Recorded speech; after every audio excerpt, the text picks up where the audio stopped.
I want to pause reviews and talk about some builds. I first brought this up on Twitter and a lot of you were interested, so I'm going to talk about 3 exotics, one for each character, Titan, Warlock, and Hunter. These exotics see little to no play. They're underused. You see them sometimes, or when you do see them, they're played a different way. I want to fully build them out and show you just how strong they are. These 3 are all close quarters combat exotics in close range, and if you like this video, I can do a mid-range and then a long-range video at a later date. Just let me know. I'll build those out and talk about them.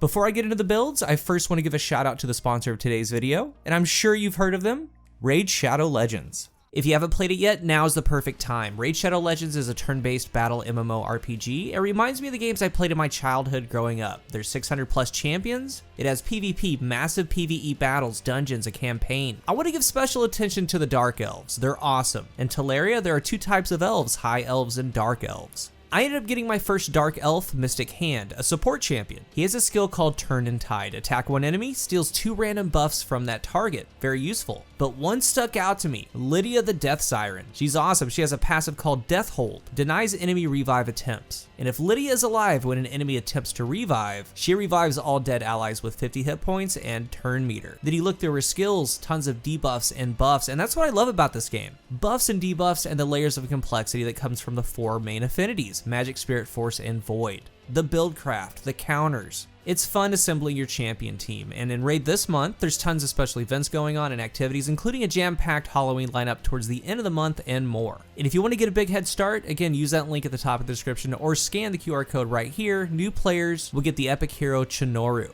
200,000 silver, 1 XP boost, 1 energy refill, and 1 ancient shard. That way you can summon an awesome champion as soon as you get in the game. And remember, you can find extra rewards here in your inbox for the next 30 days. Once you're in, you can find me in-game under the name Cool Guy Games, and my clan is Destiny Cool Crew. I'll see you in the game.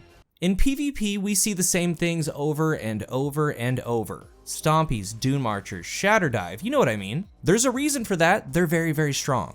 I'm here to tell you though, there are more things out there, guys, I promise. Very powerful things. And Bungie said that they're doing something to Dune Marchers, to Shatter Dive. Who knows, Stompies might even get looked at. Things can change. These exotics today are powerful too, and for most of them, you don't need to change your playstyle. I first want to start with Titan, the exotic, the insurmountable Skullfort. And you might be thinking, yeah, I see that, or I've used that, but when you do, you see this. Going around with top tree, shoulder charging, or maybe sometimes middle tree. You should definitely try the Skullfort in PvE with middle tree if you haven't yet, it's a blast. But what I want to go over is the raw power of this exotic with bottom tree. When I see a Skullfort on the enemy team, I always check, and it's been 6, 7, 8 months. They're very rare when you see them. When I do, none of them are using bottom tree.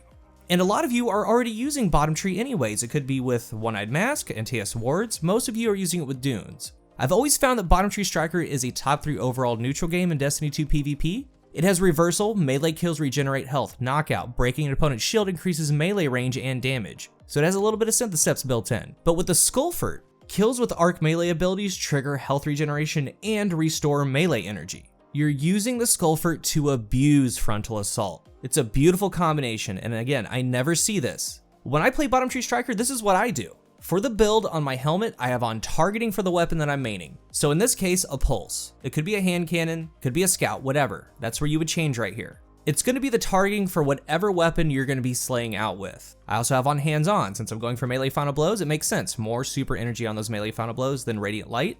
Void Gloves with Focusing Strike. Grants class ability energy when I cause damage with my melee. I also have on loaders for the weapon that I'm using, and in this case Pulse, and then Taking Charge. Picking up an Orb of Light gets me charged with light. For the chest piece, it's going to be the element that is for the specific charge mod. So the example is Pulses. It's under Arc, it's Swift Charge. Become charged with light by rapidly defeating combatants with pulse rifles, sidearms, and submachine guns. If you're using a trace rifle, auto rifle, it's under Solar for Sustained Charge. Void has Precision Charge, that's hand cannons and scouts. For the legs, I personally use a shotgun, so I'm using Shotgun Scavenger. This is powerful friends as well for pairing with Radiant Light. But this is going to be your primer weapon. It could be an SMG, could be a sidearm, but the shotgun's probably the best. Now the class item, Arc, Double Outreach, reduces melee cooldown when using your class ability. The Skullfort melee final blow refreshes the melee charge. With shotguns being nerfed, the melee is in play now. There's a lot more melee final blows. And I see a lot of people, like I said, using these with Dune Marchers. So this tree, you do have knockout, you have the melee lunge range, And an important thing to remember, when you don't have the actual melee charge to proc Frontal Assault, if you do get a melee final blow at any point, it's going to recharge it. So with how this build is set up, I do prefer a slug shotgun. The slugs are the furthest hitting shotgun, and I'm always aiming at the body, because that's never going to result in a one-hit kill. Sure, if I need to, I go for the head, but I can use a slug from far away, use the knockout lunge range to reach in for the melee final blow. When I hit that melee, it's giving me class ability energy, and when I use my class ability energy, pop my barricade, I'm getting melee energy. The build is designed to abuse Frontal Assault with your favorite weapon type. It could be anything. So I have a small section here to talk about some of my favorite weapons to use it with. You can catch a glimpse of the power. In no particular order, high impact pulses, like Messenger, it could be Desperado, could be Kill Clip. Frontal Assault is a 20% damage bonus. It gives around 45 or so stability, which means a lot of weapons, it's gonna have max stability on the stat. For a high impact pulse, the base damage goes from 36 to 42. There's a TTK shift there. You can get a 5-bullet kill. Now, the crazy part is the Frontal Assault Desperado. That 42 crit comes in hot. And in some of these clips, you can see it just kind of pulling together. You get the Frontal Assault going, switch to the Messenger, get a kill. It has increased damage. You get the reload in and you go. Those rapid kills, Swift Charge could get you charged with light. The Messenger is masterwork, so it's gonna drop an orb. I'm just blasting max ability with a damage buff with Desperado. And when that streak's done, I still have more damage because I'm charged with light. And then I go pick up my orb. I'll be charged with light again and just go do it again. And keep in mind, with this build, this setup, you could be aggressive or not. You can go for the melee final blows, but you don't necessarily have to. Like right here, you can just use your weapon, slay out with it, go on a streak. But the moment the opportunity presents itself, you take it and then you start to punish the enemy team.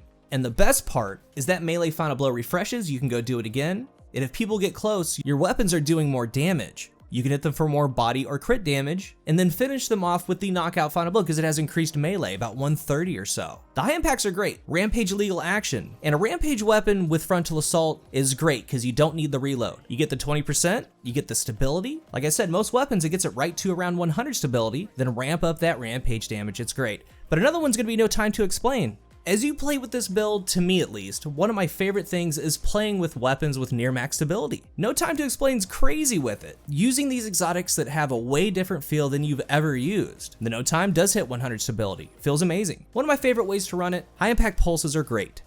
And I want to stress again that you're doing this anyway. When you're using this tree, you're using knockout with that lunge, so try this. And remember, both weapons have Frontal Assault. Say you want that stability and damage on a fusion, do it. Try as many weapons as you can, have fun with them, it's lethal. When you come out of Frontal Assault with something like Dead Man's Tale, you have 100 stability and it 2 taps. If you want to try it with Crimson, go for it. Vigilant Swing, the 5 burst, the stability, the damage. It's my favorite way to play Bottom Tree Striker. Next, onto the Hunter exotic, the Liar's Handshake. It's another one you don't see. It's exotic perk cross counter using your arc ability, or being hit by a melee attack allows you to follow up with an extremely powerful melee counter punch that will heal you. With that shotgun range being brought in, Top Tree Arc Strider is back in play. I love this tree with Assassin's Cowl, but Liars has big play potential as well. Top Tree has Deadly Reach, a comically long melee after dodging. They buffed it so the duration is longer. It has Combination Blow. Melee kills trigger health regeneration and ups the melee damage. And then Combat Flow. Melee final blows recharge your dodge ability. With how Top Tree works and how Liar's Handshake works, you're able to get that final blow and quickly lunge onto another enemy. The build is similar to Titan's with some small changes. Helmet targeting for the weapon that you're maining, and then hands-on, taking charge. Solar Liar's Handshake with Impact Induction. Causing damage with your melee attack reduces your grenade cooldown. Chest, I got Powerful Friends, unflinching for the weapon that you're using.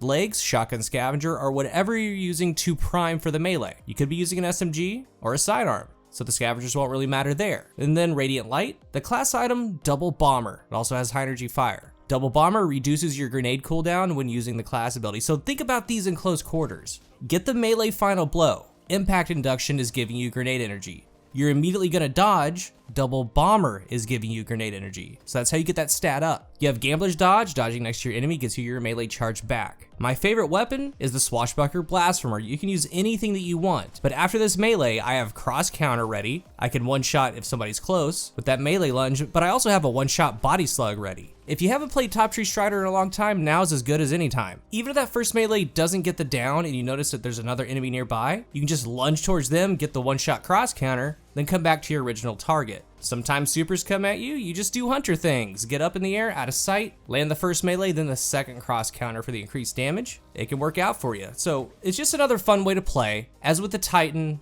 I didn't bring it up, but the swashbuckler weapons as a whole are great. You're a lot to deal with in close quarters with that melee lunge. The opportunity for a one-shot punch, each melee final blow is giving you health. It's a very cut and dry build, very clear objective, go try it out. And then finally for Warlock, Controverse Hold. Players are slowly getting back into Nova Warp, but these have fallen off in usage. Necrotic grips are good, Ophidian Stag, Transversive Steps, all great. Resist incoming damage when charging your Void Grenade. Charged Void Grenade kills return a random amount of grenade energy on a hit. These things have gone through a lot. They were nerfed, the tree wasn't good, and like a lot of things, once something gets nerfed or isn't deemed good, players move on. I get that, but actually for the Controverse Holds, they got better because of a mod. If you can swing it and you don't mind not having loaders, make them stasis with double grenade kickstart. You throw that handheld supernova, you're getting grenade energy back from kickstart, you're getting grenade energy back from dark matter, and then you have the Controverse Hold random grenade energy. The handheld supernova is honestly one of the most powerful things in the Crucible, a one-shot grenade, and you can get it back frequently. You would run it the same as most of the builds today. Keep in mind, I'm low on materials and can't change some gear, but you want your discipline as high as it can go, 8, 9, or 10.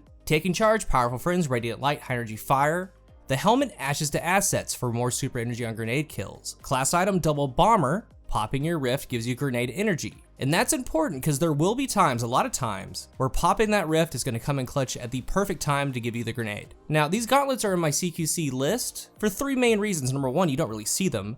Number 2, the mid-tree Nova Warp is in the best spot it's ever been. And 3, the Controverse Holds, they've gone through different changes. They used to be known for their damage reduction, but the truth is now, the grenade energy return is the best spot it's ever been. Give them a spin, very powerful subclass and exotic. I wanted to make this video to talk about some things that you don't really talk about, you don't really see. And there are some themes to these builds. It's understanding the importance of double bomber, double outreach when using your grenade or melee builds, adding in bolstering on the gloves, Ashes to Assets, and so on. There are so many things that you can do in this game when you build to them, and this was just 3. And if you like this video, I can make a mid and long range exotic, build those out. Same theme, 1 for each class, Hunter, Titan, Warlock, so just let me know what you think. If you're new here, remember to hit the subscribe button, and if you are subscribed, thank you so much for your support. Let's talk about these 3 builds, these exotics, and also if you'd like, talk about some of your favorite builds with exotics that are kind of underused. Thank you for watching, and until the next one, I am Cool Guy.